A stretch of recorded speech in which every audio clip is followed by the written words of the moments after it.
So my name is Caitlin. I am a registered dietitian. I'm also a culinary nutritionist and trained chef. And I am working with Health Fairs Plus through Be More Health Coaching. I know, a whole lot of names. But we are going to be doing a very interesting presentation today.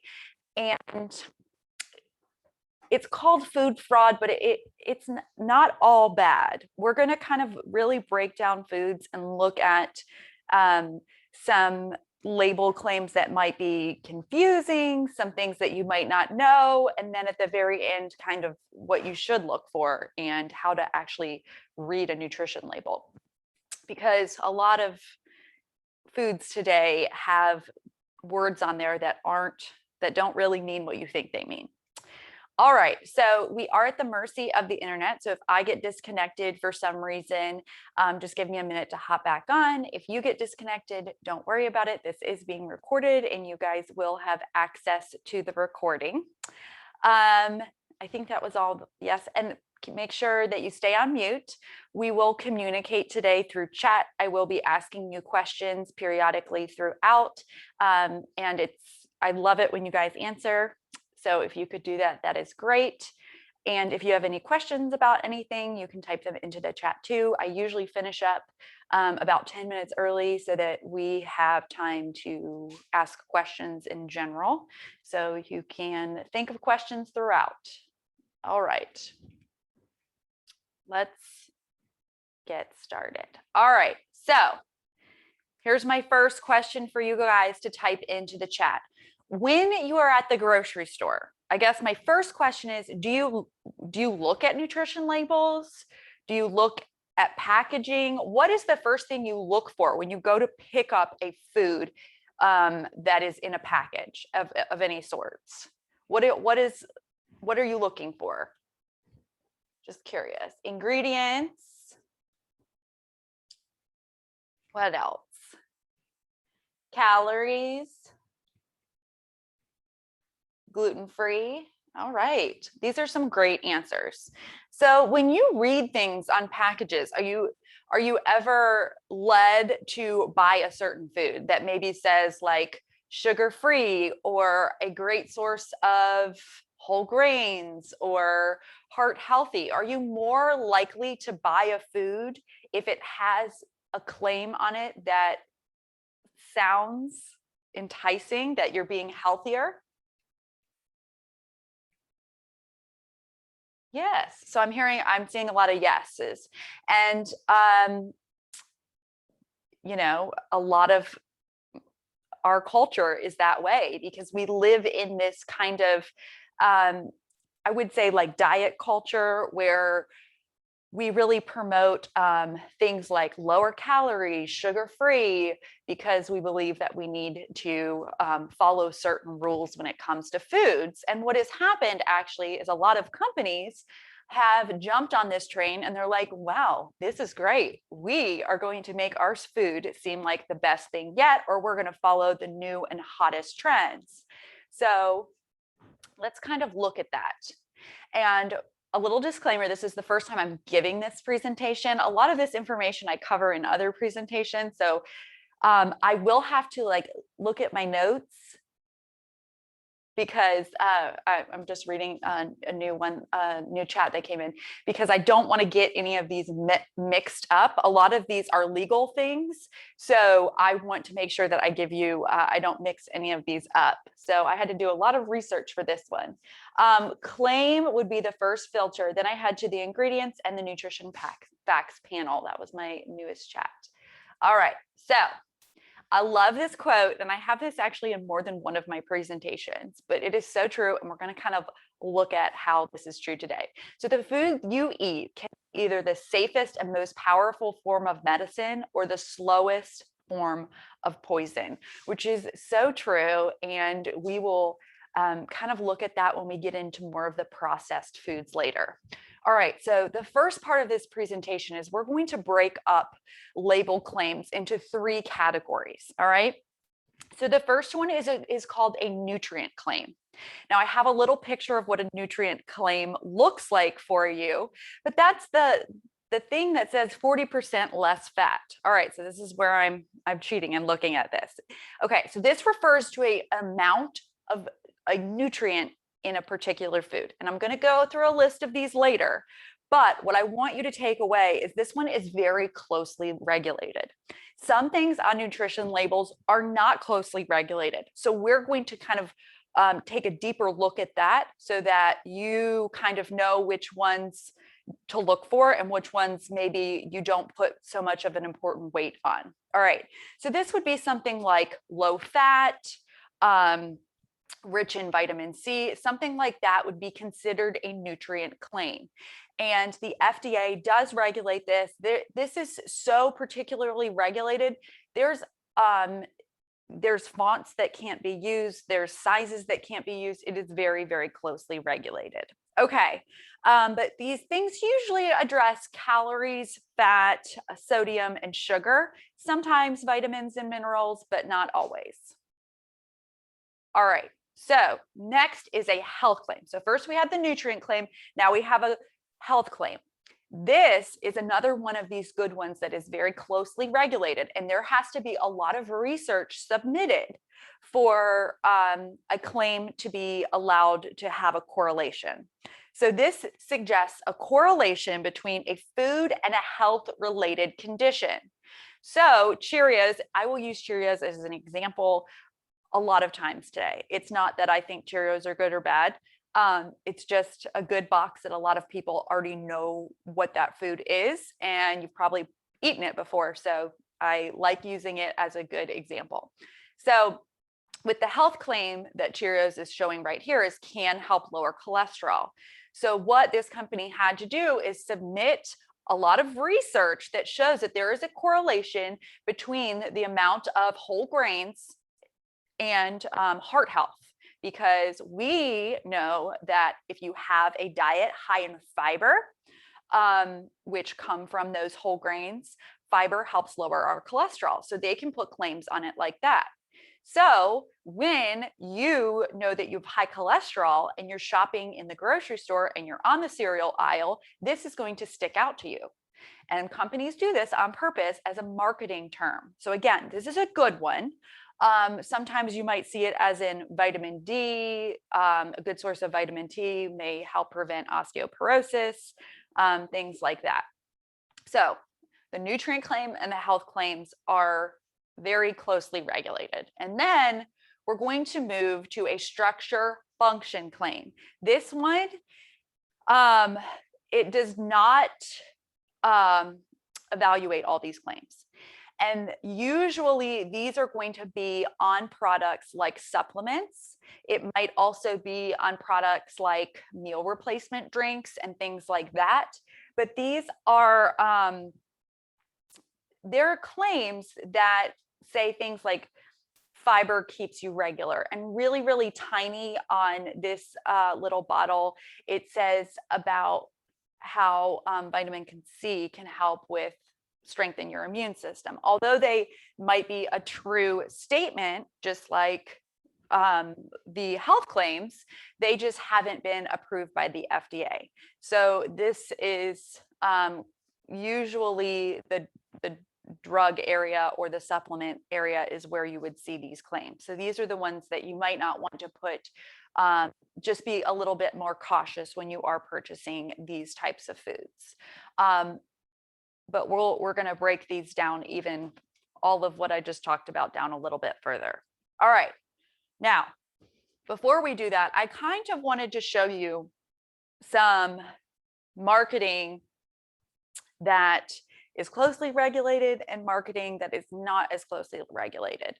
For example, you will see on all sorts of things these days the word natural. And unfortunately, there's not a huge amount of regulation on that word, meaning it should be all natural in the sense that it has no artificial colorings or additives. Other than that, that word really doesn't mean anything.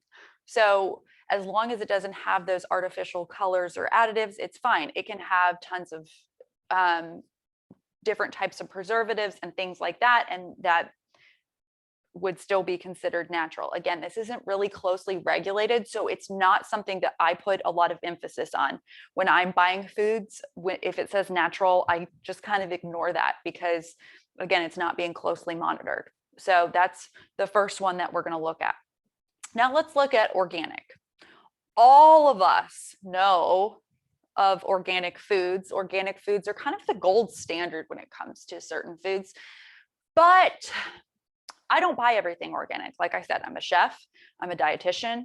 I studied nutrition and food for 6 years, and I don't buy everything organic because, one, my husband is extremely frugal and I have boys, only boys in my household. I would be poor if I bought only organic food, but organic really,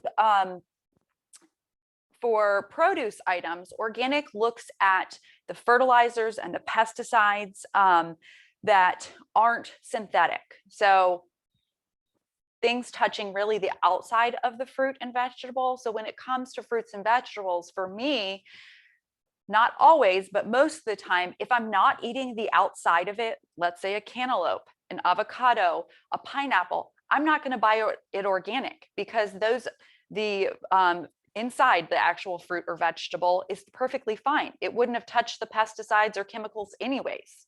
Now, things that are grown in the ground, maybe like mushrooms or potatoes or carrots that I would eat the outside of, I am going to be more likely I'm going to buy those organic.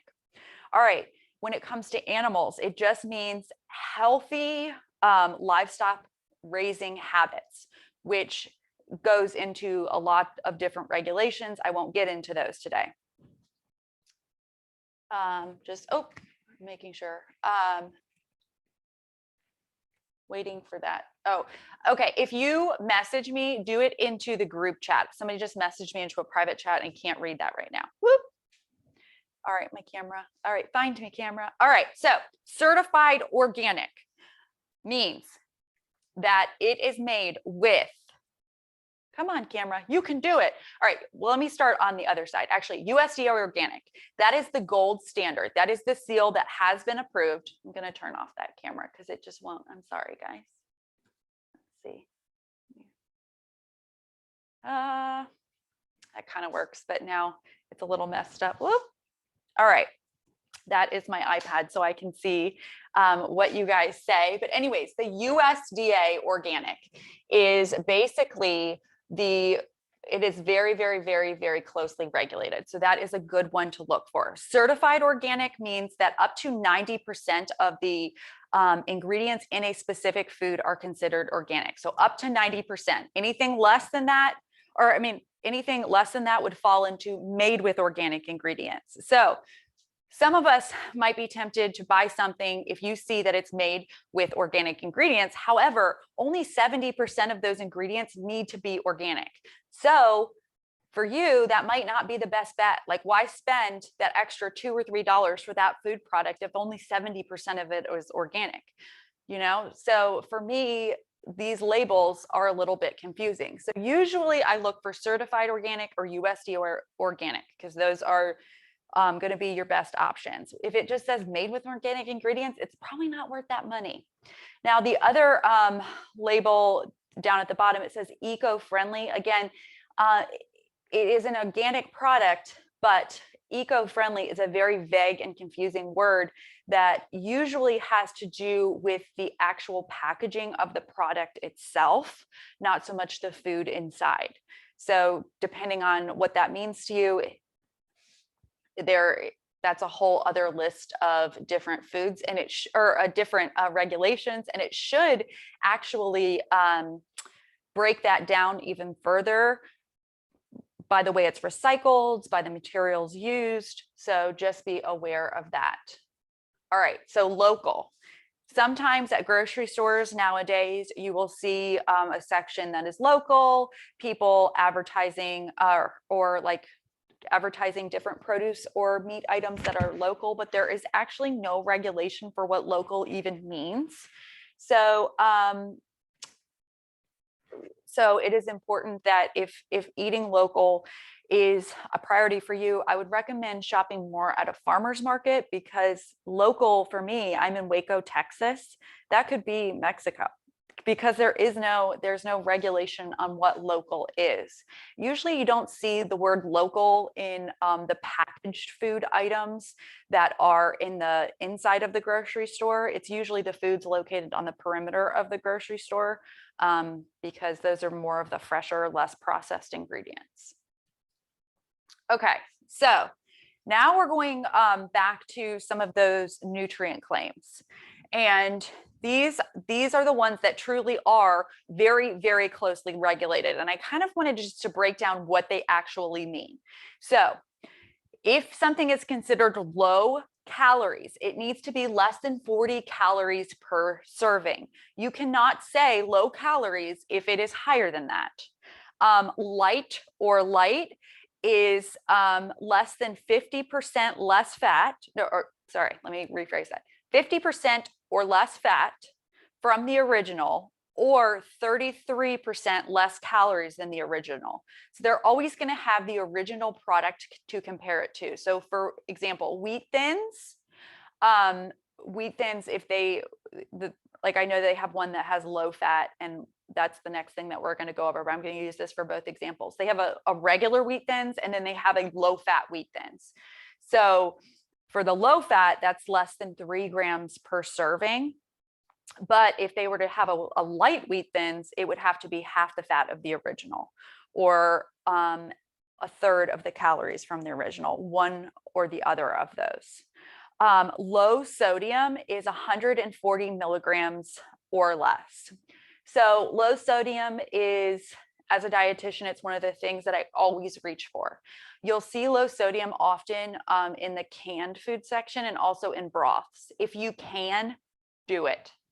A lot of people grew up with the mentality thinking just buy canned foods and rinse them, because canned foods have a lot of salt.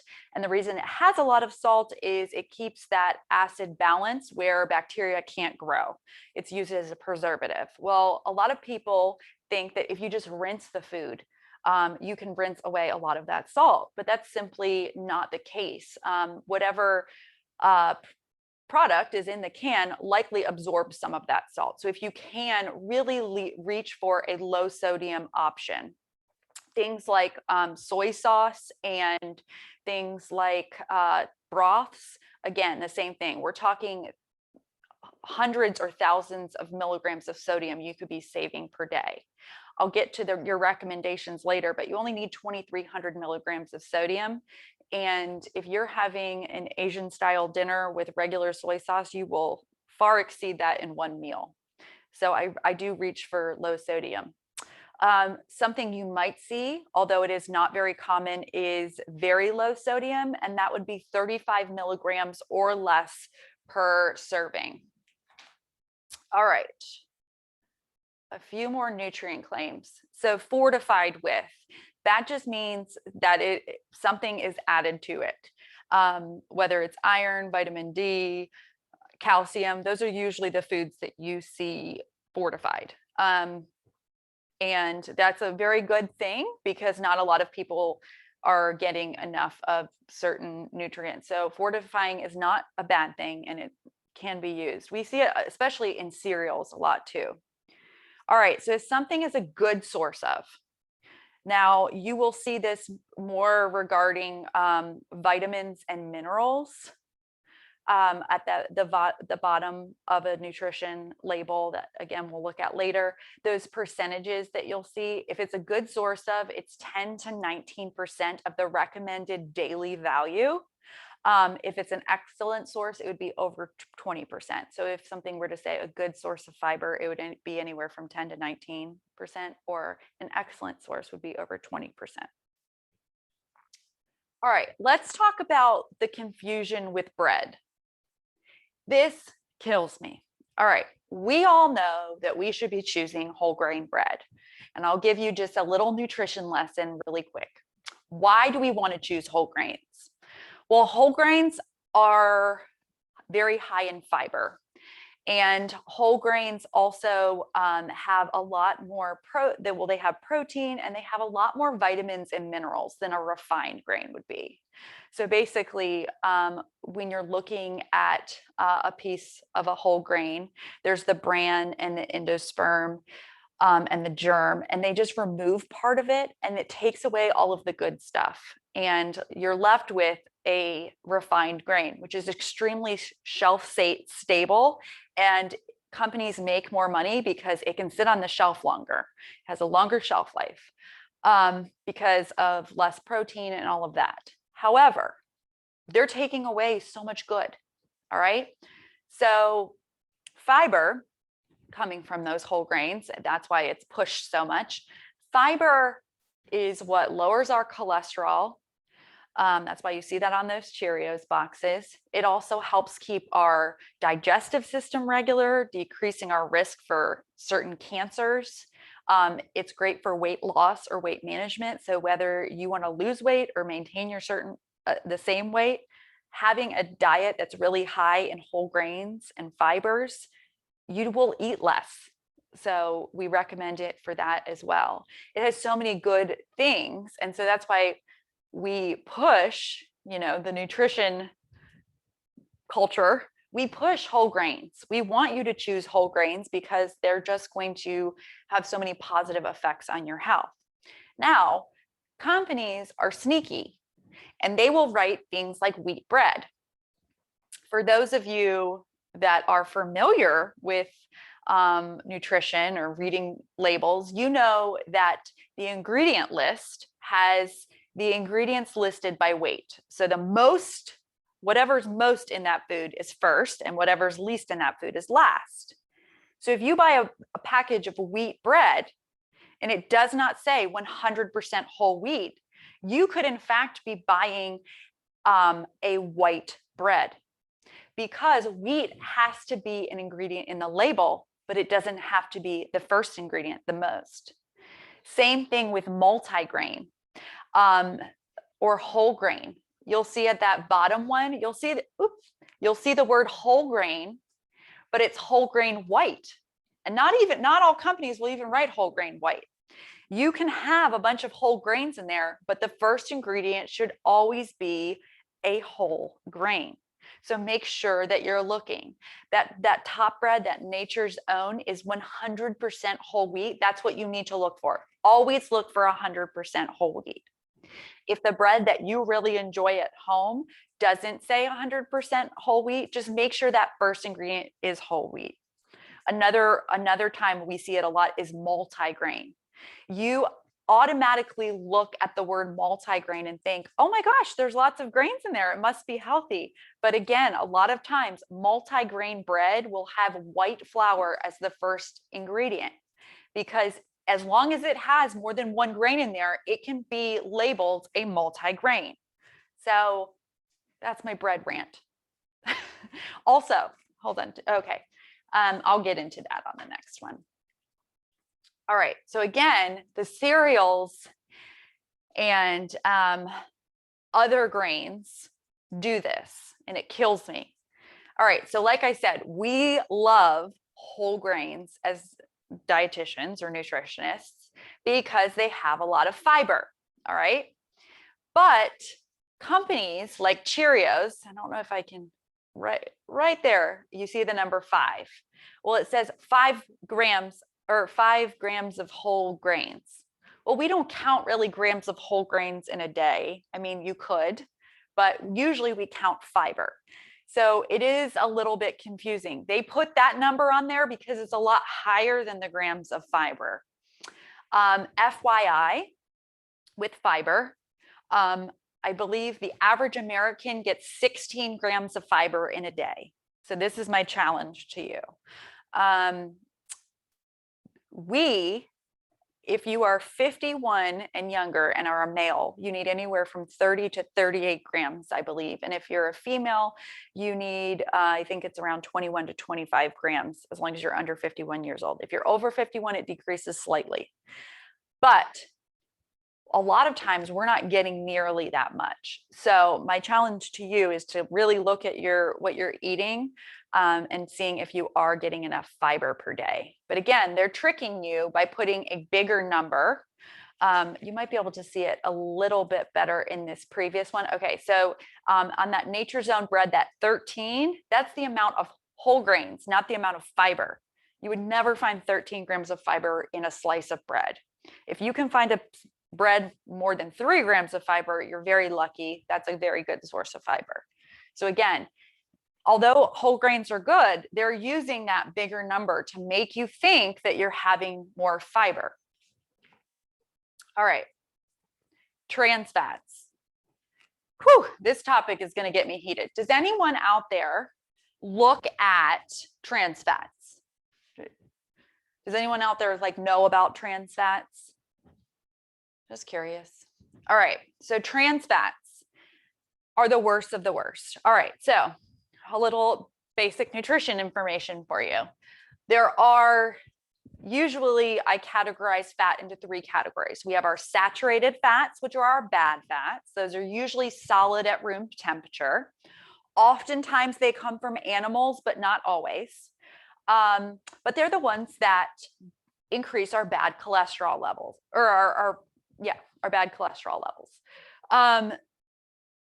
So then there's the unsaturated fats. Those are considered the healthy fats. They're usually liquid at room temperature. They usually come from animal or plant sources, and they're good for our cholesterol levels. We have a good cholesterol in our body and a bad cholesterol. But anyways, then there's something that's worse than saturated fats, and that's called trans fats. And these are man-made fats. Again, companies started making these man-made fats because 1, they were cheap. They're cheap to make. 2, they're very shelf stable. Again, companies love things that are shelf stable because that means they can keep them on the shelves longer. They can sell them for longer. There's less waste. So we started, all countries started making things with trans fats. And then we found out margarine used to have, that used to be like a big trans fat thing. We found out that trans fats aren't just bad, they're really bad. Not only do they affect our bad cholesterol level, they cause inflammation, which put us at higher risk for things like cancer. They can decrease your memory if you have high amounts of trans fats. It can affect your mood and make you angrier. We were finding all of these negative effects from trans fats. And so what not only our country did, but several countries around the world said, no more trans fats. We are not doing this anymore. It is not good for people. There's a direct link.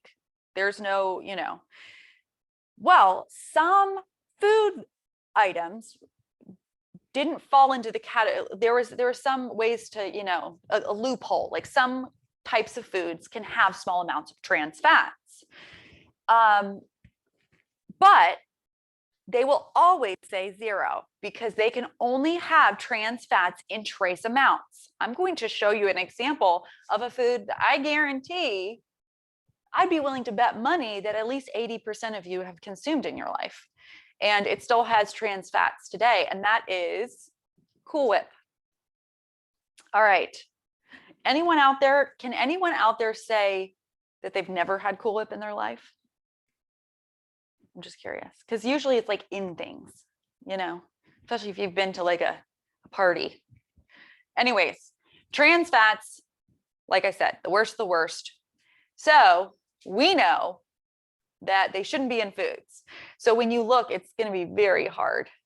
Boop, right there. It says 0 grams of trans fats. And you're like, all right, I'm winning at life. I am not having trans fats. I am having a Cool Whip, which is, you would think, lower in calories, lower in fat because they have the light Cool Whip. However, not that you can see this, but I promise if you look at a Cool Whip container, I have one over there that I use for this. Right here, and you have to look at the line above it. It says hydrogenated vegetable oil. Anytime you see the word hydrogenated oil, it means trans fats. So companies can actually write 0 grams of trans fat as long as it is less than 5 grams of trans fat, 0.5 grams of trans fat per serving.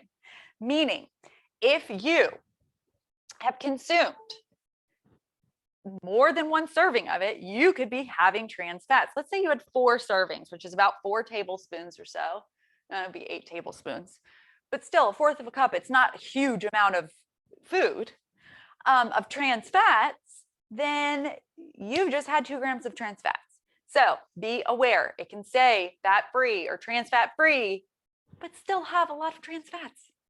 So that's all. Okay. Eggs.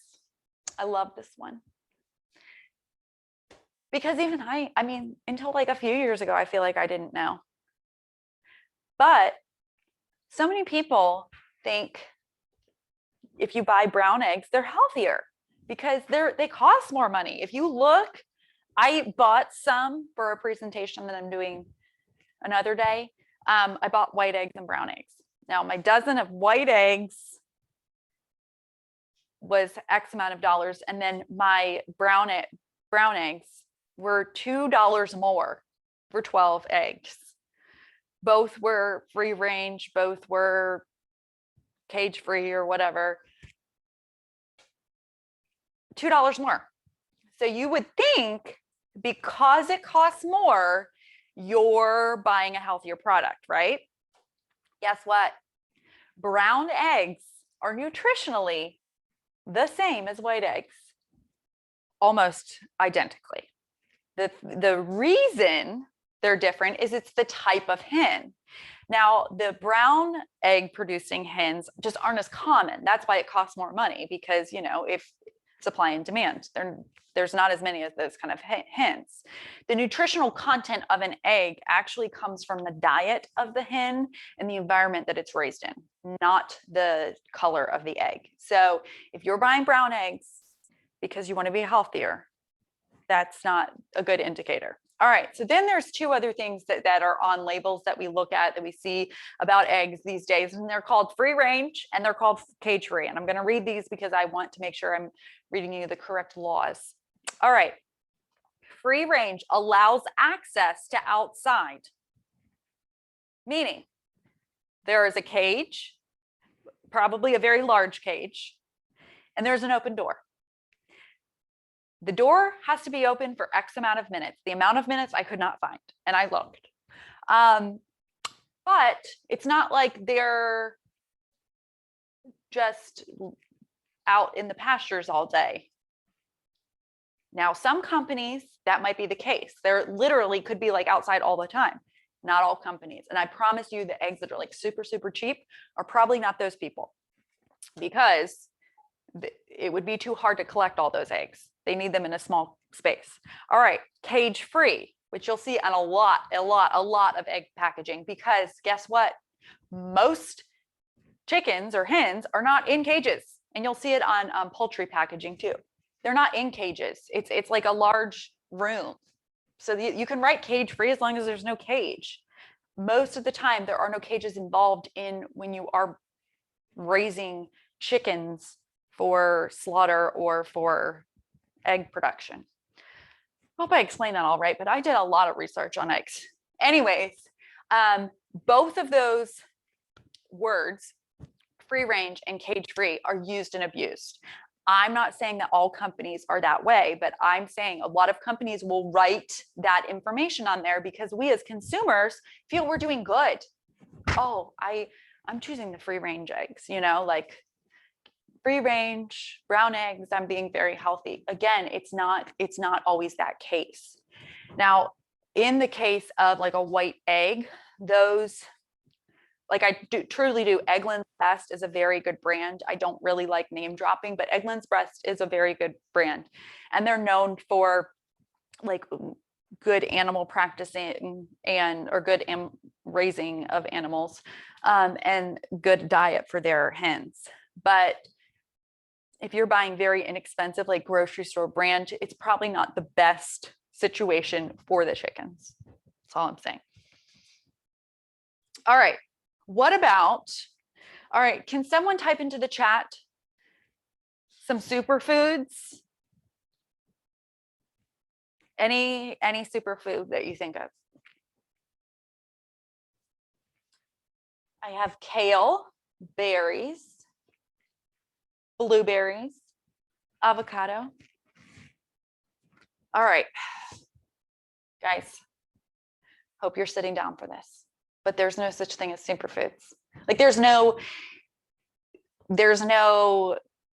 regulation. Like there's no, like any food you could call it a superfood, but the definition of a superfood is a food that is nutrient rich or beneficial for health. It is a marketing term.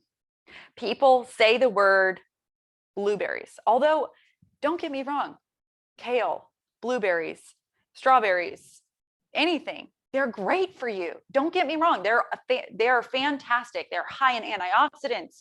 They have so many health benefits, but the word superfood was created to sell certain products or to include like contains a superfood or superfood juice. It makes you think like you're doing something better than everything else because this is the superfood. Superfood is a marketing term. So just keep that in mind. I don't know. It's just true. I don't know how else to say it. All right, moving onward. Here's another one. No sugar added or sugar-free. Now, my research with this started years ago. So when I was a intern, so to be a dietitian, you do something like a residency for like a year and you work for free and you give diet education. So let me tell you how many of them were diabetes, a gazillion. And so I started like doing some research on foods, like sugar-free foods or no sugar added. It is again, some things are great. Like juice, no sugar added should be like your gold standard. If you're going to drink juice, you don't need extra sugar. You already have natural sugars, but some companies will put this on there, but they're increasing the fat or they're increasing the calories somehow. There's usually something else in there that's bad, especially if it's a baked product or if it's a like ice cream or something like that. They're getting the flavor from somewhere else. So make sure when you are looking at foods that are no sugar added, that you're looking at the ingredient list and the rest of the label. Don't just look at no sugar added. I think that's all I wanted to say about that. But here's what I was getting at with the diabetic thing. So diabetic cookies, they'll be like sugar-free cookies. Okay. That's how they're marketed. They have ones that are almost identical to like a common brand usually. So there'll be like a no sugar added or a sugar-free Oreo. And if you look at it, it will have almost the same amount of carbohydrates, and carbohydrates are what our body turns kind of like into sugar for energy. So it's no different in our bloodstream, really. So it's confusing and it's sometimes abused is all I'm getting at. There are sometimes it is good, like juices and things like that, where sugar really doesn't need to be added. Or like yogurt, that would be a good example. There's no added sugar to it because yogurt, which I'll get to on my next slide. Oh, there it is. Yogurt on my next, oh, that kind of went all over the place. There are sugars that are added to things that really don't need to be added. And okay, number one, you watched my presentation and you're like, I am so much smarter after learning all of these things about food labeling. And you go to the grocery store and you go to buy a granola bar and you pick up a Cliff Bar, which is a pretty well-known brand. It's more of like the expensive breakfast bars. And you see that the chocolate chip Cliff Bar has almost 20 grams of added sugar. That's one of those things. Okay, I can understand 5 grams of added sugar. It's sweet, but 20 grams of added sugar, that's insane. Women need about 25 or shouldn't have more than 25 grams of added sugar per day. And men, I forget what it is. I think it's 45. I might be wrong. Don't quote me on that. Don't quote me on that. But long story short, it's in a lot of things we wouldn't realize. Chobani yogurt is a culprit, over 10 grams of sugar in some of their flavors. So really look for sugars. Now, I have all of these words on here because these are other names for sugars that you on the ingredient list. Some of them are natural sugars, and that's great, but sugar usually, other than the health benefits, like maple syrup, for instance, is a great example. It is very high in antioxidants. However, it is calorically the same as sugar. So it just depends on what your goals are. But I call them sneaky sugars because there's so many different names for sugar. You just need to be familiar and like looking at all of the ingredients. All right, so I just kind of like went over all of this information and kind of talked about processed foods throughout the way, but I touched on this with trans fats. When you have super processed foods, and these are processed foods are usually the foods that are going to have these label claims. And they're usually, again, the ones in the center of the grocery store. Those are more of the processed foods. They want to be shelf stable. They want to be cheap so that they can make a profit. They add a lot of things like artificial colors, artificial sweeteners, preservatives, additives. I don't know, just to name some things. But the problem with those things are the effect that they have on our bodies. So like I mentioned with the trans fats, if you really look into the effects that certain foods have, there's correlations between certain food dyes and ADHD in children. There's correlations between nitrates that are often found in lunch meats, and they cause migraines and bloating. High amounts of sugar that we just went over, all that sugar, has a direct correlation with obesity, which can lead to a whole other bunch of things, but it also just makes you feel terrible in general when you have a high amount of sugar and then come off of a sugar high. Salt leads to high blood pressure. It's in almost everything processed because it is a preservative. And again, it keeps that food in that safe area where bacteria won't grow. But I just wanted to kind of go over, there is a reason I'm saying all these things. If you choose more of those products that are less processed and haven't had much done to them, you won't have to worry about all these label claims because you're going to be eating healthier in general. All right, so now that I've kind of went over all of the bad, I just wanted to give you like a brief little, let's run through the nutrition label. So number one, at the very top is where I tell people to start. Usually my answer that when I ask people what they look for at a nutrition label, like I did right in the beginning, I normally get calories or fat, but it always needs to be serving size. You need to see, is it the entire package? Is it one tiny piece? Is it an ounce? Like, you need to start and see what the serving size is. Even if you think you know what the serving size is, it's just good to remind yourself. All right, now the next thing, don't focus on the percentages. Do not. The percentages are based on a 2,000 calorie diet. Most people don't need 2,000 calories. A lot of people need more than 2,000 calories. Some people need less. I need more. So don't use that as an indication of what you yourself really need. As a general rule of thumb, we want saturated fat to be no more than 10% of our daily calories.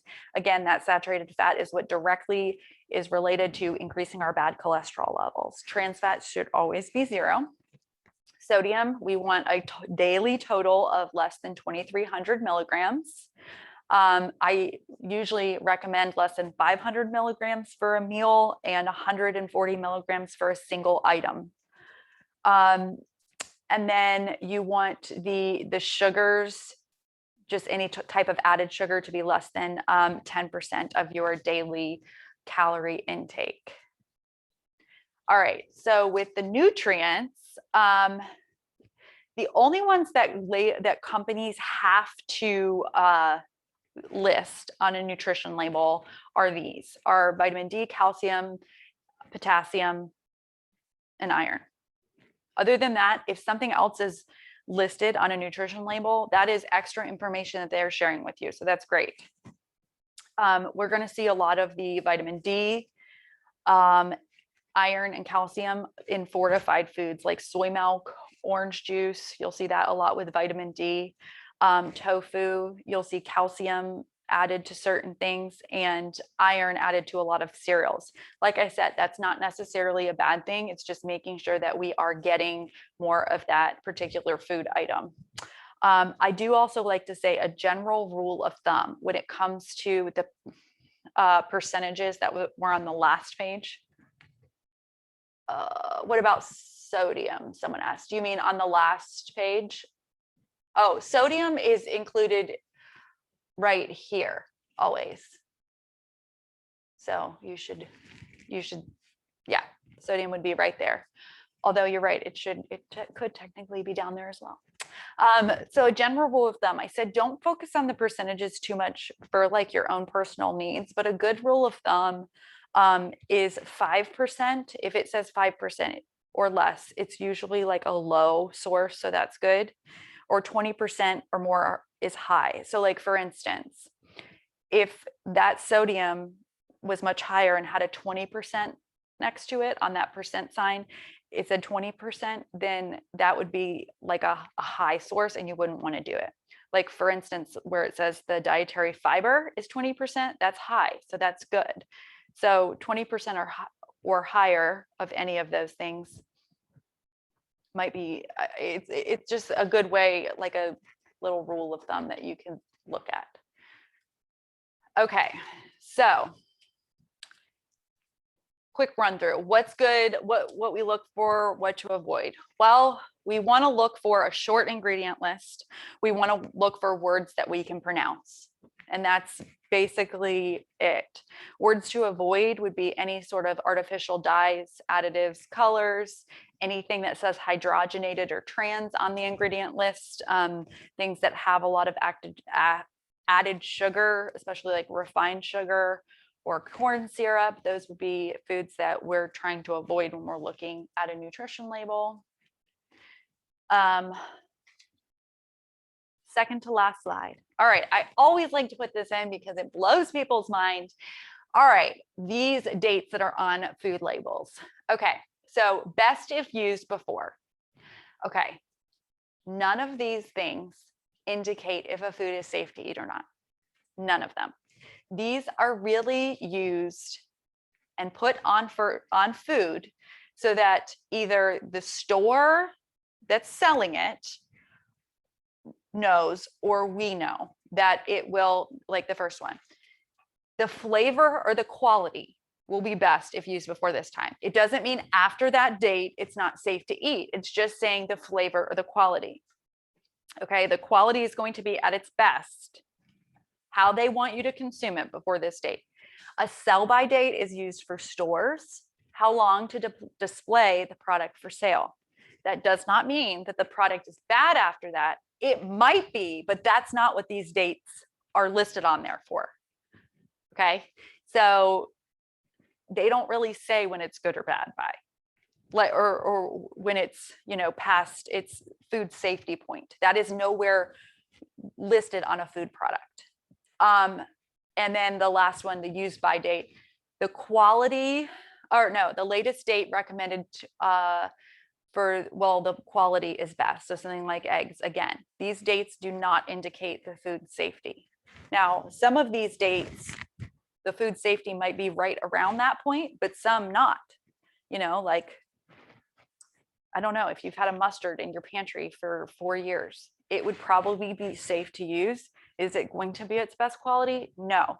If you've had a chicken breast in your refrigerator 2 weeks past your use by date, is it going to be safe to eat? Probably not, but the companies don't, that's not required by them. And then the takeaway. All right.